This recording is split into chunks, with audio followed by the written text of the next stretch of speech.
Bagaimana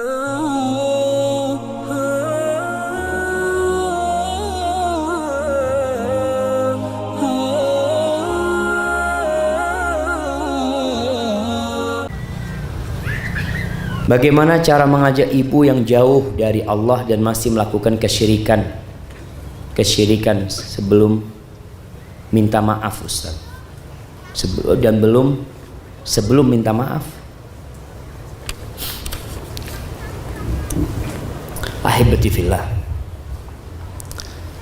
kita harus berikan uzur kepada orang-orang terdahulu, kepada bapak ibu kita, kakek kita mungkin, yang memang ilmu itu ilmu yang benar nih, Al-Quran Sunnah sesuai dengan pemahaman para salafus soleh, itu dulu susah didapat jamaah.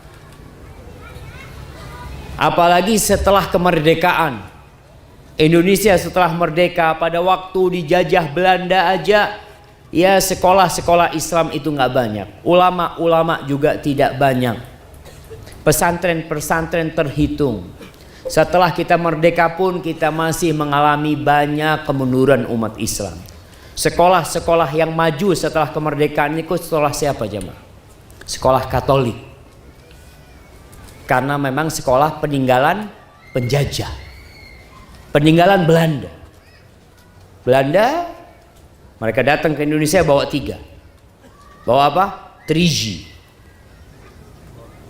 Dia cari gold, glory, dan gospel yang dia bawa. Itu yang terjadi. Sehingga keilmuan tentang Islam setelah kemerdekaan masih belum bisa baik. Masih ada PKI pada waktu itu, masih kacau negeri kita. Belanda agresi militer pertama, kedua ya. Kemudian alhamdulillah akhir-akhir ini Masya Allah semakin mudah menuntut ilmu. Dulu orang tua kita mungkin nggak punya Quran terjemahan.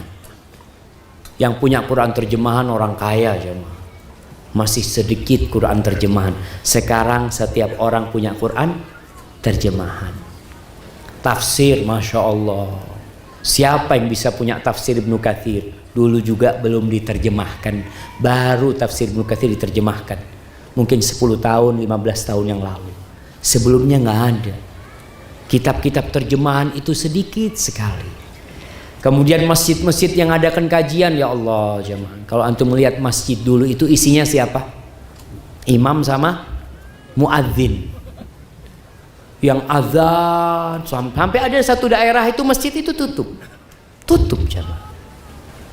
Ada salah satu mahasiswa dari Madinah, ana dapat cerita, yang dia pulang ke kampungnya, masjidnya itu enggak, ketika adzan nggak ada yang sholat, maka dia terus adzan sampai mulai 1 orang sholat, 2 orang sholat, mulai ada kajian. Maka antum cari alasan buat ibu antum. Tugas antum sekarang bagaimana menyampaikan ilmu ini. Alhamdulillah, ibu antum dengan segala kekurangannya antum wajib berbakti sama dia. Kalau ngobrol sama ibu dengan adab dan etika.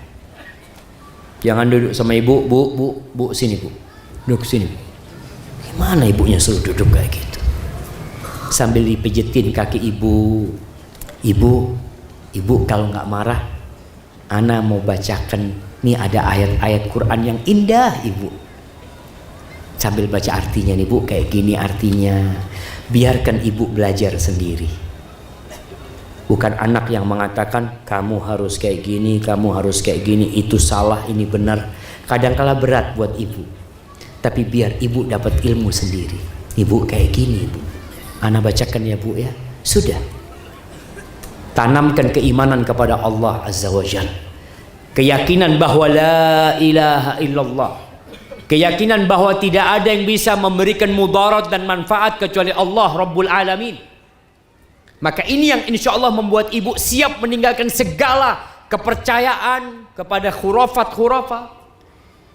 Karena memang masih ada jemaah yang mereka melakukan kesyirikan karena ketidaktahuan. Maka tugas kita ngasih tahu, bukan membiarkannya. Sambil terus mendoakan ibu antum. Hadza wallahu a'lam bishawab.